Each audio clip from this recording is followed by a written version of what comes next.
Please welcome to speak to us the funniest man on earth, a performer of legendary comic genius, a children's book author of profound depth, an individual of enormous compassion who is doing so much to make our world a better place, the great Jim Carrey.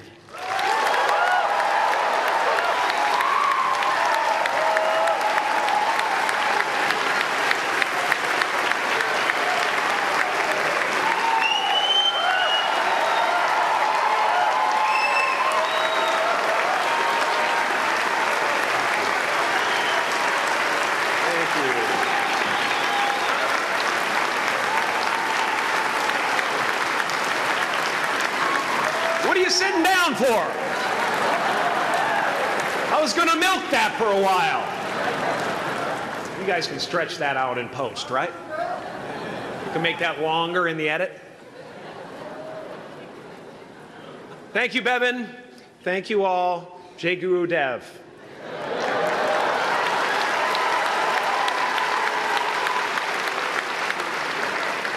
I brought one of my paintings to show you today.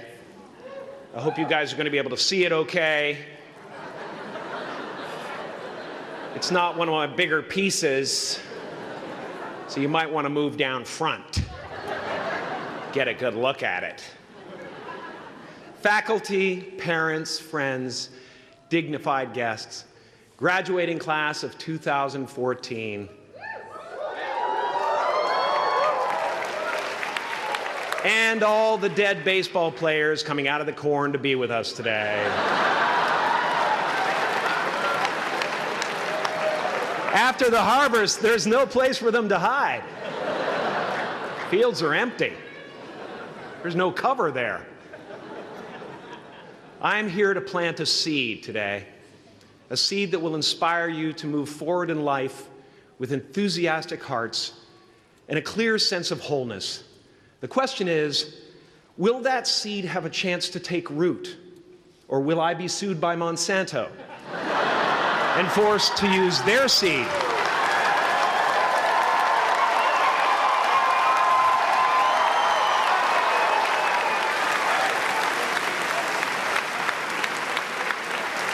Which may not be totally Ayurvedic. Excuse me if I seem a little bit low energy today, whatever this is.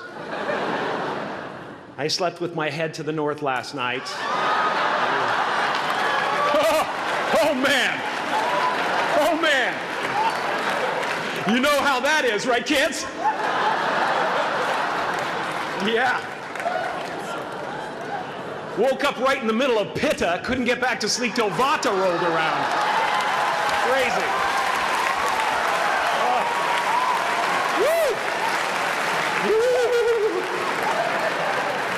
But I didn't freak out, you know.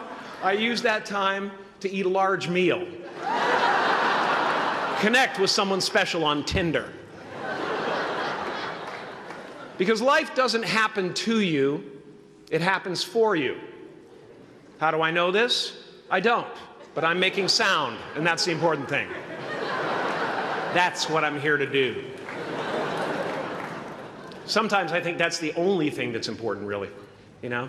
It's just letting each other know we're here, you know? Reminding each other that we're part of a larger self. I used to think Jim Carrey is all that I was. Just a flickering light, a dancing shadow, the great nothing masquerading as something you can name. Seeking shelter in caves and foxholes dug out hastily, an archer searching for his target in the mirror, wounded only by my own arrows, begging to be enslaved, pleading for my chains, blinded by longing and tripping over paradise.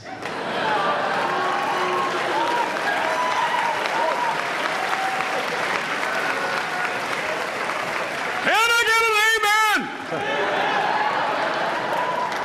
amen? You didn't think I could be serious, did you? I don't think you understand who you're dealing with. I have no limits.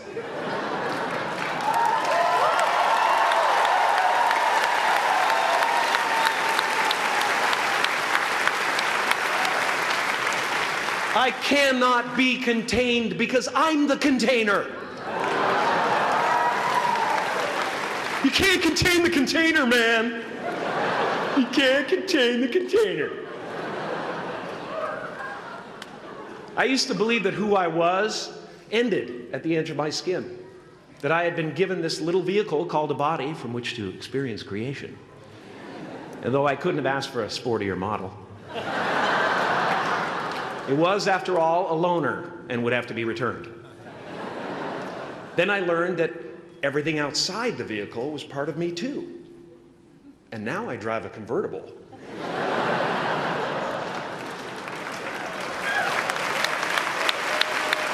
Yeah, man. Top down, wind in my hair. Woo! I am elated and truly excited to be present and fully connected to you at this important moment in your journey. I hope you're ready to open the roof and take it all in. Okay, 4 more years then. They're obviously not ready. Just need some more cooking. Now, I want to thank the trustees, the administrators, the faculty of MUM for creating an institution worthy of Maharishi's ideals of education, a place that teaches knowledge and experience, the knowledge and experience necessary to be productive in life, as well as enabling the students through transcendental meditation and ancient Vedic knowledge to slack off twice a day for an hour and a half.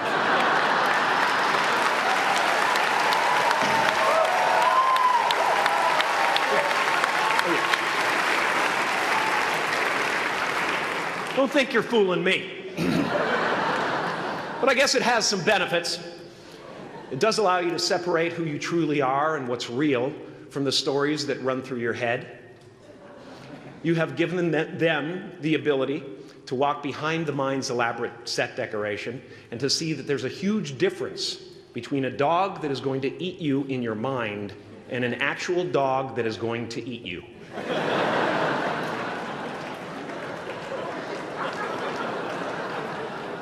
That may sound like no big deal, but many never learn that distinction.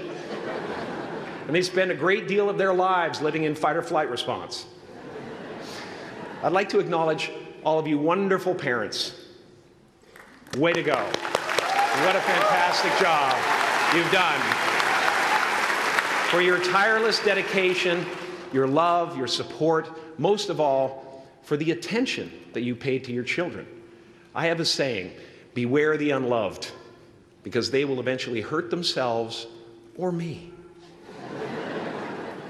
But when I look at this group here, you know, I feel really safe. I do. I'm just going to say it. My room is not locked. My room is not locked. No doubt some of you will turn out to be crooks. But white-collar stuff, you know, Wall Street, that type of thing, you know, crimes committed by people with self-esteem. Stuff parents can still be proud of in a weird way. And to the graduating class of 2017, -3. You didn't let me finish. Congratulations. Yes. Give yourself a round of applause, please. Please.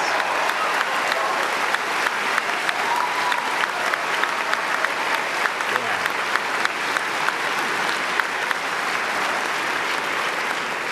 You are the vanguard of knowledge and consciousness, a new wave in a vast ocean of possibilities.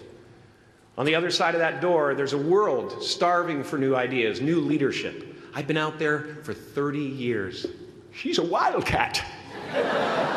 Oh, she'll rub up against your leg and purr until you pick her up and start petting her, and then out of nowhere, she'll swat you in the face. It can be rough out there, but that's okay, because there's soft serve ice cream with sprinkles. I guess that's what I'm really trying to say here today. Sometimes it's okay to eat your feelings. Now, fear is going to be a player in your life, but you get to decide how much. You can spend your whole life imagining ghosts, worrying about the pathway to the future, but all there will ever be is what's happening here, and the decisions we make in this moment, which are based in either love or fear. So many of us choose our path out of fear disguised as practicality. What we really want seems impossibly out of reach and ridiculous to expect, so we never dare to ask the universe for it. I'm saying I'm the proof that you can ask the universe for it. Please.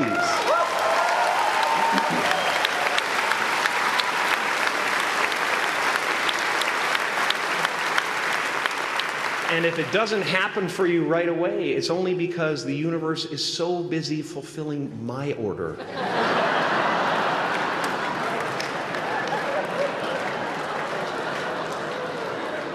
Party size! My father could have been a great comedian, but he didn't believe that that was possible for him. And so he made a conservative choice. Instead, he got a safe job as an accountant. And when I was 12 years old, he was let go from that safe job. And our family had to do whatever we could to survive. I learned many great lessons from my father, not the least of which was that you can fail at what you don't want. So you might as well take a chance on doing what you love.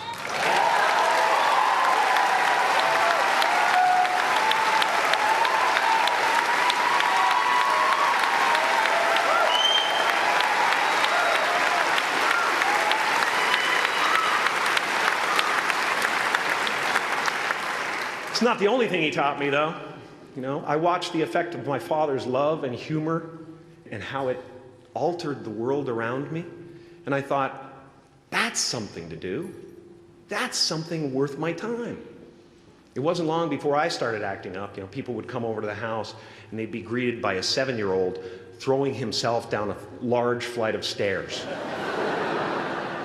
They would say, "What happened?" And I would say, "I don't know. Let's check the replay." I'd go back to the top of the stairs and come back down in slow motion.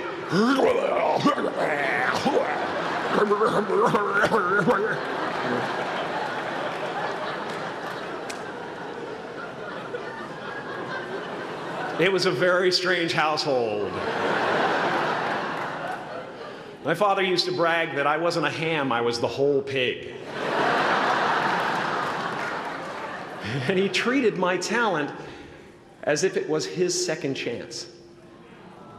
When I was about 28, after a decade as a professional comedian, I realized one night in LA that the purpose of my life had always been to free people from concern, just like my dad. And when I realized this, I dubbed my new devotion the Church of Freedom from Concern. The Church of FFC.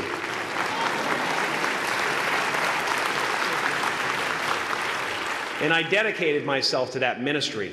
What's yours? How will you serve the world? What do they need that your talent can provide? That's all you have to figure out. As someone who's done what you're about to go and do, I can tell you from experience, the effect you have on others is the most valuable currency there is.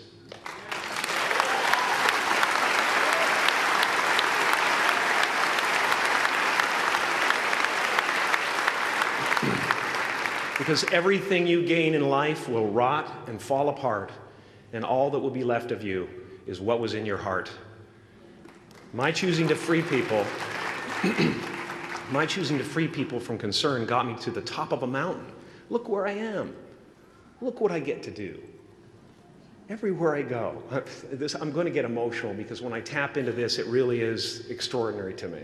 I did something that made people present their best selves to me wherever I go.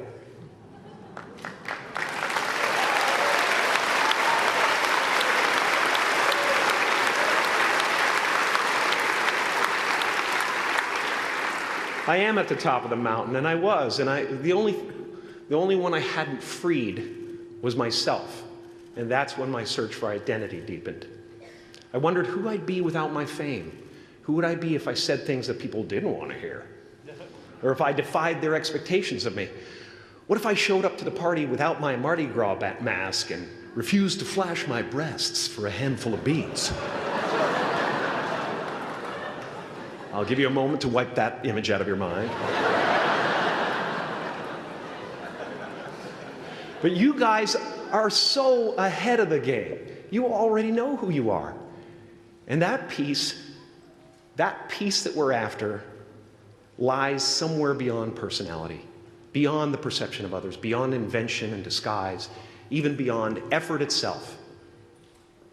You can join the game, fight the wars, play with form all you want, but to find real peace, you have to let the armor go. Your need for acceptance can make you invisible in this world. Don't let anything stand in the way of the light that shines through this form. Risk being seen in all of your glory.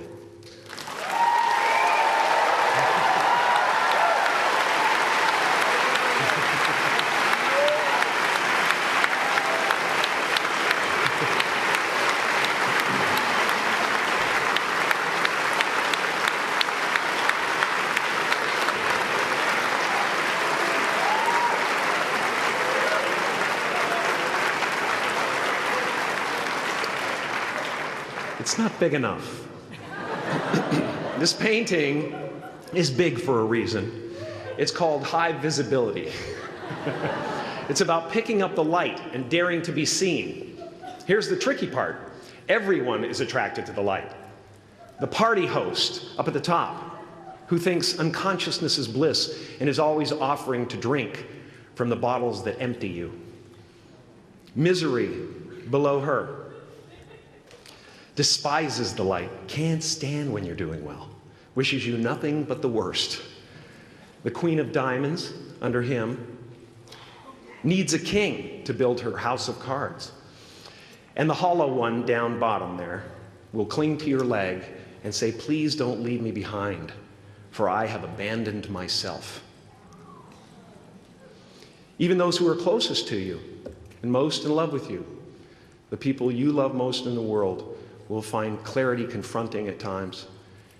This painting took me thousands of hours to complete. And when I was finished, thank you, thousands of hours, yes. I'll never get them back. I'll never get them back.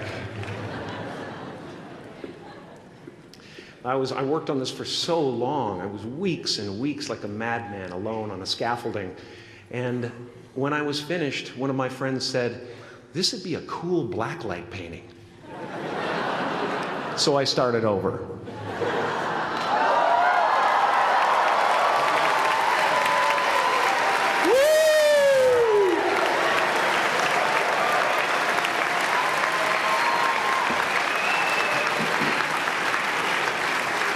Welcome to Burning Man. Some pretty crazy characters up there, but better up there than in here. You know, painting is one of the ways, thank you. Painting is one of the ways I free myself from concern, a way to stop the world through total mental, spiritual, and physical involvement. But even with that comes a feeling of divine dissatisfaction, because ultimately, we're not the avatars we create. We're not the pictures on the film stock. We are the light that shines through. All else is just smoke and mirrors, distracting, but not truly compelling. I've often said that I wished people could realize all their dreams and wealth and fame, and so that they could see that it's not where you're going to find your sense of completion.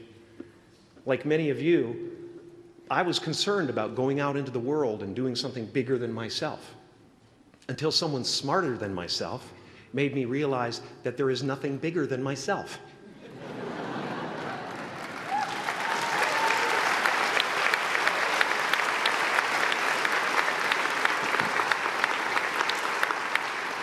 My soul is not contained within the limits of my body. My body is contained within the limitlessness of my soul. One unified field.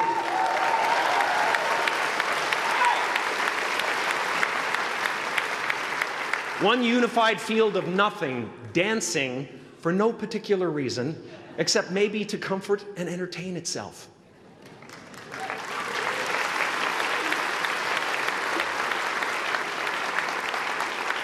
As that shift happens in you, you won't be feeling the world, you'll be felt by it. You'll be embraced by it. Now I'm always at the beginning. I have a reset button, and I ride that button constantly. Once that button is functioning in your life, there's no story that the mind could create that will be as compelling. The imagination is always manufacturing scenarios, both good and bad, and the ego tries to keep you trapped in the multiplex of the mind.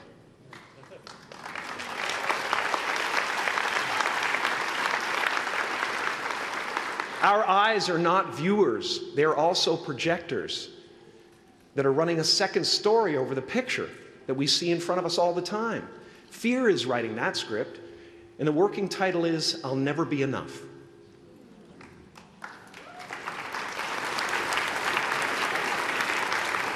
Are you going to look at a person like me and say, how could we ever hope to reach those kind of heights, Jim? How can we make a painting that's too big for our home? How do you fly so high without a special breathing apparatus? This is the voice of the ego. And if you listen to it, there will always be someone who's doing better than you. No matter what you gain, ego will not let you rest. It will tell you that you cannot stop until you've left an indelible mark on the earth, until you've achieved immortality. How tricky is this ego that it would tempt us with the promise of something we already possess?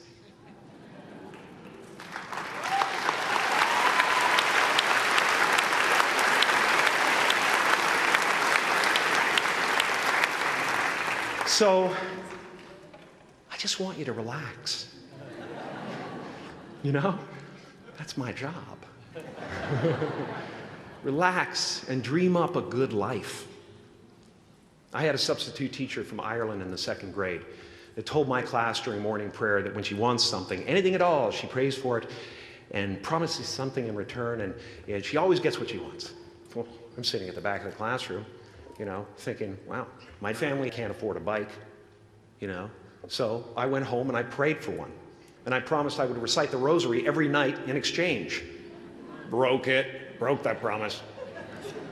But 2 weeks later, I got home from school to find a brand new Mustang bike with a banana seat and Easy Rider handlebars. Yeah. From fool to cool. My family informed me that I had won the bike in a raffle that a friend of mine had entered my name in without my knowledge whatsoever.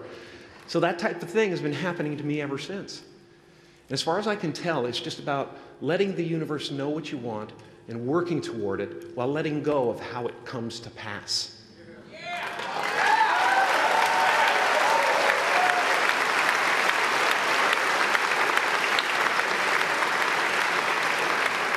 Your job is not to figure out how it's going to happen for you, but to open the door in your head. And when the door opens in real life, just walk through it.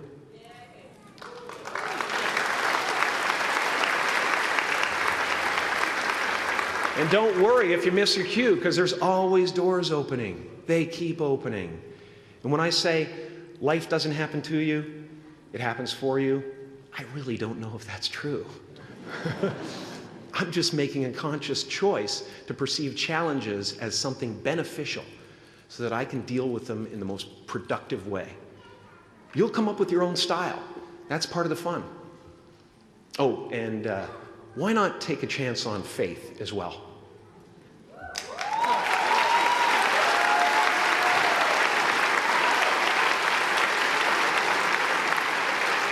Take a chance on faith.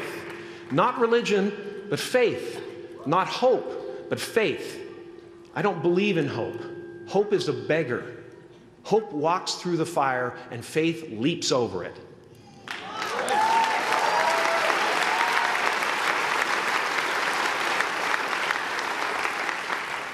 You are ready and able to do beautiful things in this world. And after you walk through those doors today, You will only ever have two choices, love or fear. Choose love, and don't ever let fear turn you against your playful heart. Thank you so much. Thank you, Odell. I'm so honored. Thank you.